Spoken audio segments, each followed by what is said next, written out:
Hi, I'm Rhonda Martin, council member for the City of Johnston. During the open-ended comments from our recent community survey, residents wanted an update on the Trestle to Trestle Bridge, which is owned and maintained by the Polk County Conservation Board.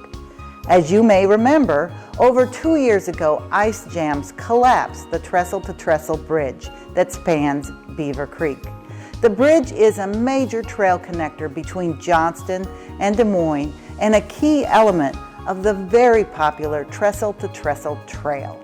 Since the collapse, Polk County Conservation has been searching for funding to replace the bridge. The cost is $2 million, so gathering the funding has taken a little longer than anticipated. The City of Johnston, along with many other Metro partners, are all helping to provide the needed funding to get the bridge replaced.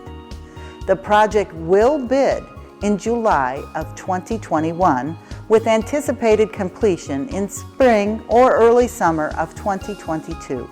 We understand how important this bridge is to Johnston bikers, runners, and walkers because it provides connections to so many other trails across the metro.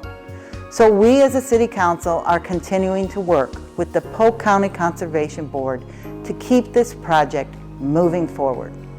For more information on this project, visit polkcountyiowa.gov.